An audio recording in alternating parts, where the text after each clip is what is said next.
Sesandingan hormat kali ini lakukan pungkasane anda kersaning Gusti.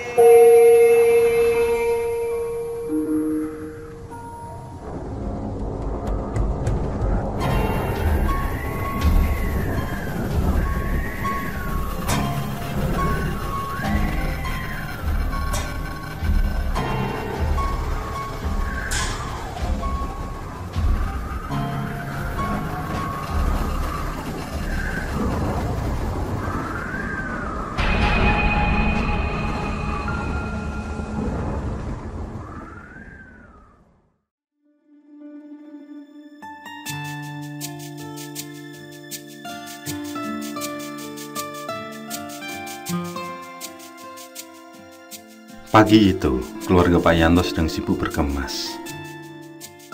Mereka bersiap akan berpindah ke rumah kontrakan yang baru. Jaraknya tidak terlalu jauh dari kontrakannya yang sekarang, mungkin berjarak sekitar 7 rumah saja. Andi, yang saat itu berusia 10 tahun, ikut membantu walau hanya membawa barang miliknya sendiri. Dia tidak merasa capek dan malah merasa senang berjalan bolak-balik. Tepat pukul 11 siang, semua barang sudah selesai dipindahkan. Hanya tinggal menunggu untuk dirapikan saja.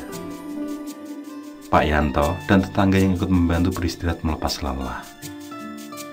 Mereka duduk di pelataran depan rumah, yang kebetulan terdapat pohon mangga sehingga terasa sejuk. "Semoga Bapak lebih nyaman tinggal di sini," ucap salah satu tetangga. Pak Yanto hanya mengamini. Sebenarnya ada yang mengganjal di pikirannya, yaitu tentang rumah yang baru ini. Rumah milik Pak Dery yang dikosongkan cukup lama ini digosipkan angker. Meski dekat dengan musola, namun hawanya terasa aneh. Beberapa warga bercerita kalau sering melihat penampakan di sekitaran. Bahkan ada yang sampai sakit setelah selesai ditemui sosok gaib yang diyakini sebagai penghuni rumah. Namun karena butuh waktu cepat, Pak Yanto tetap mengambil rumah tersebut. Itu karena kontrakan yang lama sudah habis masanya. Sebenarnya dia ingin memperpanjang masa kontrak, tapi rumah tersebut akan dihuni oleh anak si pemilik, yang sudah 6 bulan melangkah membina rumah tangga. Akhirnya, dengan persetujuan istrinya, Pak Yanto pun mengambil rumah itu. Dia berharap kalau cerita para warga selama ini hanyalah isu belaka.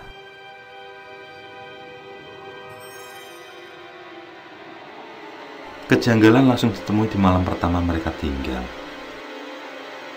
Malam itu Busana, istri dari Pak Yanto, hendak pergi ke kamar mandi, di mana letaknya berada di pekarangan rumah, mungkin terpisah sekitar 3 meter dari dapur. Ketika sampai di kamar mandi, dia mencium aroma kembang kenanga yang menyengat, disusul kemudian dengan bau busuk yang menyebar. Tidak berapa lama kemudian Busana dikagetkan dengan bayangan putih dari sisi kamar mandi. Yang semakin lama bayangan itu semakin tampak jelas. Beliau pun terdiam dengan nafas tersengal saat bayangan itu berubah menjadi sosok pocong.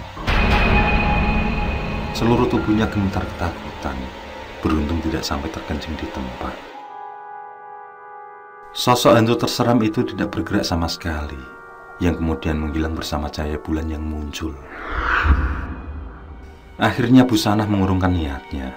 Dia pun bergegas kembali masuk ke dalam, yang kemudian menuju ke musola untuk buang air di sana. Meski begitu, bayangan pocong masih menggelayut di pikirannya.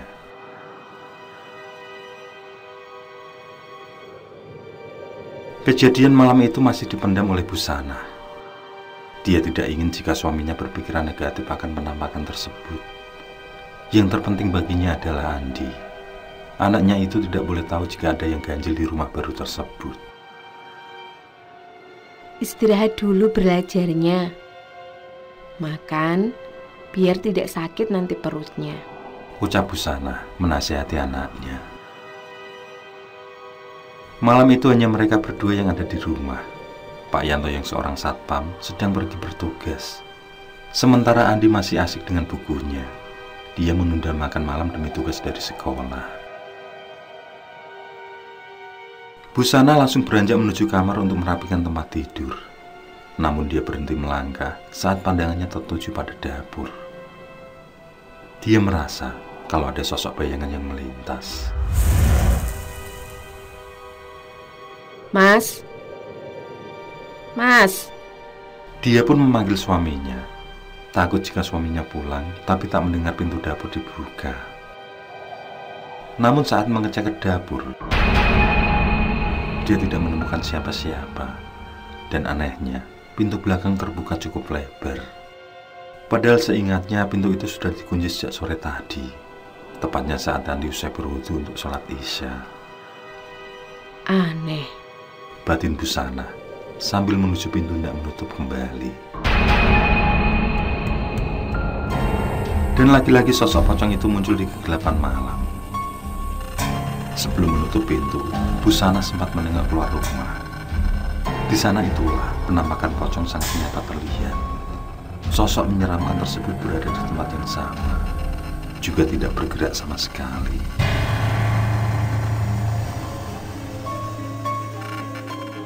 Bu, antar pipis ya.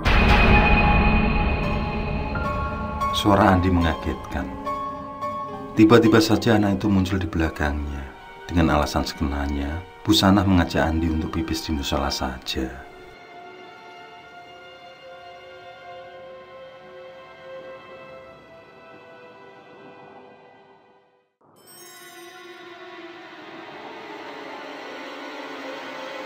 Kejadian yang dialami Busana terulang beberapa kali. Dan apa yang dikhawatirkan pun terjadi. Malam itu, saat dia pergi ke warung membeli obat nyamuk, Andi yang sedang menonton TV seorang diri dikagetkan dengan angin yang bertiup kencang. Angin yang bersumber dari belakang rumah itu membawa aroma busuk yang menyengat. Ketika Andi melihat ke dapur, ternyata pintu masih terbuka. Dan dari situlah angin berasal.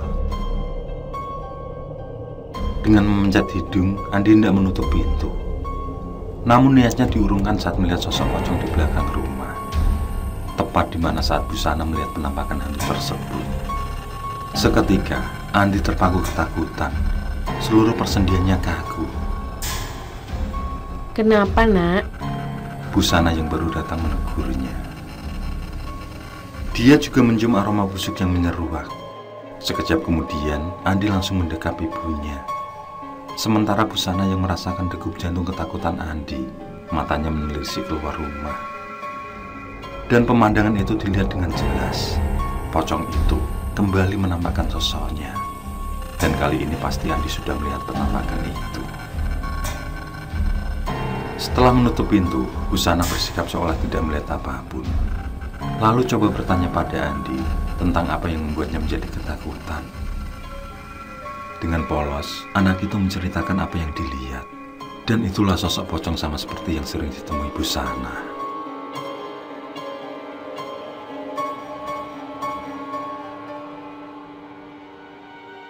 Mungkin hanya bayangan pohon saja yang kamu lihat. Ucap Busana coba menenangkan Andi. Namun anaknya itu bersikeras bahwa poconglah yang dia lihat. Dia yakin 100% dengan penglihatannya. Meski Andi bersikukuh pada pendapatnya, Busana terus memberi alasan agar Andi tidak takut. Hantu itu tidak ada, Nak.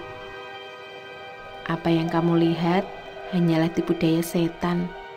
Ucap Busana kemudian. Setelah melihat putranya sudah tenang, dengan segera diajak menuju ruang depan televisi, menonton acara kesukaannya dengan tiduran agar terlupa dengan kejadian tadi. Tidak berapa lama kemudian Andi pun terlelap. Sementara Busana masih melamun di sampingnya. Beliau terus membayangkan sosok pocong yang sering menampakkan wujud. Dan malam ini dia berniat menceritakan pada Pak Yanto. Dia takut jika besok Andi akan bercerita terlebih dahulu. Begitu suaminya pulang, Busana langsung menyambut dengan hangat. Dia bersiap menceritakan semua, tanpa peduli akan rasa capek yang didera suaminya. Keinginan itu tampaknya sudah tidak terbendung lagi. Mas,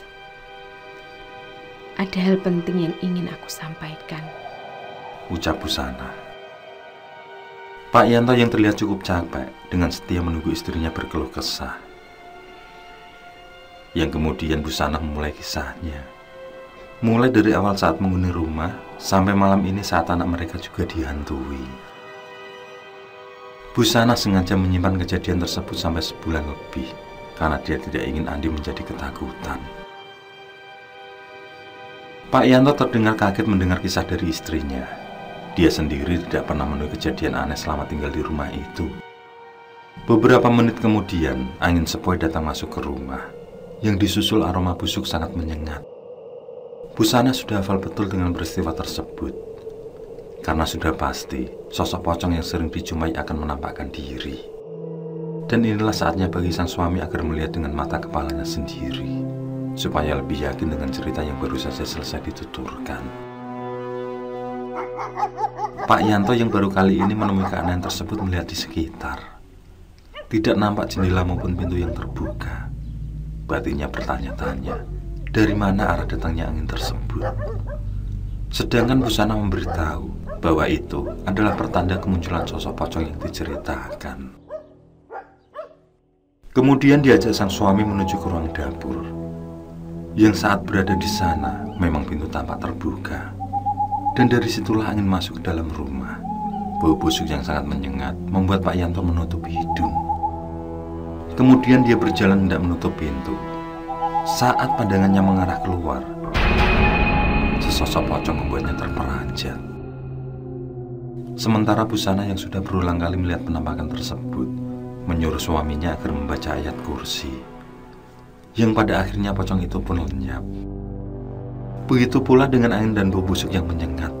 Semua sudah menghilang berganti dengan hawa dingin malam. Besok aku akan menemui Ki Suryo, ucap Pak Yanto pada istrinya sambil mengusap keringat di dahi. Saat Pak Yanto mengunci pintu belakang, keadaan kembali menjadi tegang. Kali ini terdengar suara daun kelapa kering yang diseret. Terdengar jelas sekali mengitari pekarangan rumah. Dia hanya bergidik, lalu memandang istrinya yang tidak kalah tegang. Mereka saling diam sambil membaca ayat kursi di dalam hati. Saat ketegangan belum berakhir, mereka dikejutkan dengan suara Andi yang berteriak dari kamar. Tanpa menghiraukan suara belarak yang masih riuh, Pak Yanto bersama istrinya langsung bergegas ke kamar Andi. Tampak anak mereka sangat ketakutan di pojok ranjang. Andi, kamu mimpi buruk ya nak? Tanya Busana. Namun bocah itu hanya terdiam dengan nafas memburu. Matanya masih melihat sekitar kamar, seakan ada yang mengejar. Pak Yanto yang melihat keanehan itu ikut menenangkan, dan Andi mendekap erat ibunya saat suara belarak diseret kembali terdengar dari luar rumah. Malam itu kian mencekam.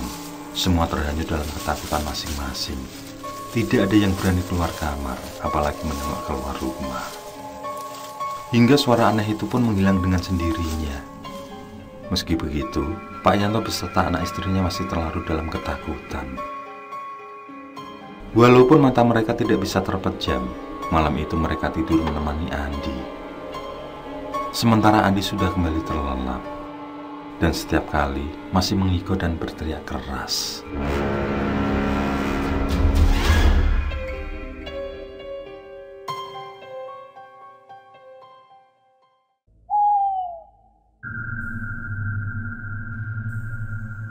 Andi merupakan anak kedua dari pasangan Pak Yanto dan Busana. Yang anak pertama mereka meninggal dunia saat baru berumur 6 bulan. Mendadak saja bayi mereka demam tinggi dan tidak tertolong. Setelah hampir 8 tahun, lahirlah Andi, seorang anak yang sangat dinanti-nanti kehadirannya. Hingga sampai sekarang, mereka belum lagi dikaruniai buah hati. Pak Yanto sendiri sudah tinggal di komplek tersebut sejak setahun setelah pernikahan, sehingga warga sangat hafal dengan keluarganya. Saat ini Pak Yanto bekerja di pabrik kertas sebagai seorang satpam, dan jadwalnya hampir selalu malam hari dia berjaga. Sangat jarang dia bertugas di siang hari, paling-paling kalau ada tamu dari pabrik lain. Sebenarnya Pak Yanto tahu tentang keangkeran rumah yang ditinggali saat ini. Menurut salah satu tetangganya, di pekarangan rumah tersebut merupakan jalan para makhluk halus yang dikenal dengan jalan tali alas. Yang oleh Pak Dery, si pemilik rumah, jalan tersebut dibangun sebuah kamar mandi sehingga terhalang. Karena hal itulah sering tercium bau aneh, juga sering muncul penampakan berwujud demit. Tapi keadaan memaksa Pak Yanto mengambil rumah tersebut, yang selain dekat, bangunannya juga cukup modern. Hanya kamar mandi saja yang masih menjadi bangunan lama. Dan entah kenapa si pemilik tidak membangun lagi kamar mandi di dalam rumah.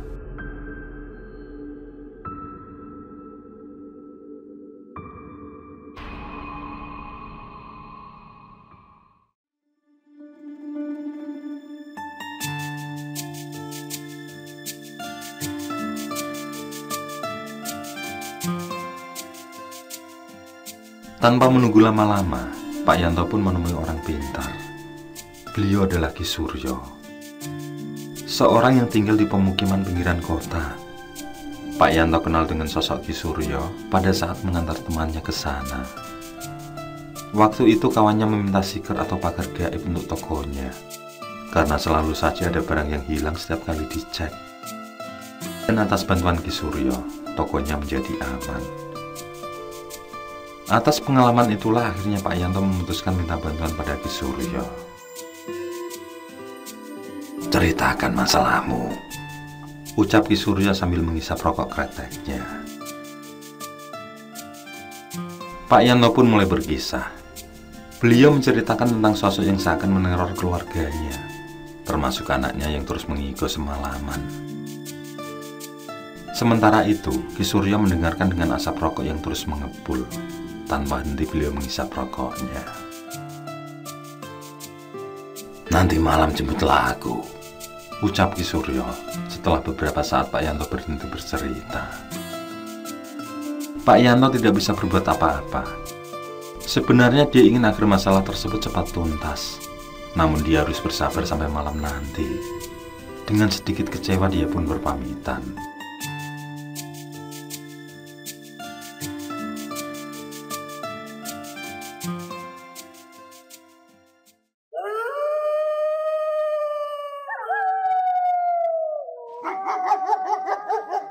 Selepas Isya, Pak Yanto sudah sampai di rumah Ki Suryo. Tampaknya dia tidak sabar untuk memboyong orang pintar tersebut ke rumah. Namun saat tiba di rumah Ki Suryo, masih ada 2 tamu yang antri untuk dilayani. Terpaksa, Pak Yanto menunggu sambil tiduran di bangku teras. "Bangunlah!" Suara Ki Suryo membuat Pak Yanto kelabakan. Rupanya dia tertidur di bangku tersebut hingga hampir pukul 9:30 malam. Cukup lama juga dia terlelap. Melihat Ki Suryo yang sudah sangat siap, Pak Yanto pun langsung bergegas mengajaknya melaju. Malam terus merangkak. Suara burung hantu mulai terdengar jarang-jarang. Ki Suryo sudah berdiri di pekarangan rumah Pak Yanto. Sementara Pak Yanto dan istrinya berada agak jauh di belakang Ki Suryo. Mereka meninggalkan Andi yang terlelap di depan TV. Beberapa saat kemudian angin datang cukup kencang. Namun kali ini bukan aroma busuk yang menyertai, melainkan aroma bunga kamboja yang menyeruak. Di saat itulah muncul sosok pemuda. Wajahnya pucat pasi. Sementara pandangannya tertuju pada Ki Suryo. Pemuda tersebut berdiri tepat di mana sosok pocong biasa berada. Dan beberapa saat kemudian muncul beberapa penampakan di belakang sosok tersebut. Meski tidak terlalu jelas karena gelap, namun sosok lain pastilah sebangsa demit. Ki Suryo memejamkan mata. Beliau melakukan komunikasi batin dengan makhluk astral itu. Cukup lama Ki Suryo berdiam diri, sementara Pak Yanto masih berdiri tegang. Sedangkan busana sudah masuk sejak bau kamboja menyengat tadi. Dia memilih menemani Andi yang sendirian. ada kekhawatiran yang dirasakannya. Setelah semua sosok menghilang, Ki Suryo membuka matanya. Wajahnya masih menampakkan kecemasan. Mari kita kembali ke dalam, ucapnya pada Pak Yanto. Dengan diselimuti penasaran, Pak Yanto mengikuti ajakan Ki Suryo. Begitu berada di ruang tamu, Ki Suryo mulai menjelaskan tentang kejanggalan rumah tersebut, yang menurutnya memanglah benar anggapan warga kalau di belakang adalah jalan tali alas. Jalan di mana para demit berlalu lalang. Meski bukan pusat bertemunya para demit, namun jalan tersebut masih aktif dipergunakan. Yang sayangnya jalan tersebut telah terhalang oleh bangunan kamar mandi, sehingga bangsa demit itu sering menjadikannya tempat beristirahat. Sementara dari penglihatan mata batin Ki Suryo, sosok pocong itu adalah sosok pemuda yang bernama Hindar. Dia merupakan anak dari pemilik rumah, yakni Pak Dery. Diketahui, Hindar meninggal karena terjatuh dari pohon kueni di sana, yang kemudian pohon tersebut ditebang oleh Pak Dery. Sewaktu kejadian, dua kuku Hindar yang sengaja dipanjatkan patah. Dan hal itulah yang membawa para demit mempermainkan arwahnya menjadi pocong gentayangan. Ki Suryo memperkirakan kalau ada salah satu tali pocong Hindar yang belum dilepas saat pemakaman. Dan aku minta maaf karena tidak bisa mengusir demit-demit itu, ucap Ki Suryo. Beliau menambahkan, kalau jalan tali alas itu tidak bisa diputus atau dipindahkan, orang sehebat dan sesakti apapun tidak akan mampu melakukan itu. Hanya para demit saja yang bisa melakukannya. Masih menurut Ki Suryo, para demit itu tidaklah mengganggu. Penampakan mereka hanya bisa dilihat oleh segelintir orang saja. Dan orang yang apes itu biasanya akan demam atau sawanan. Beruntunglah keluarga Pak Yanto karena tidak sampai ada yang sakit.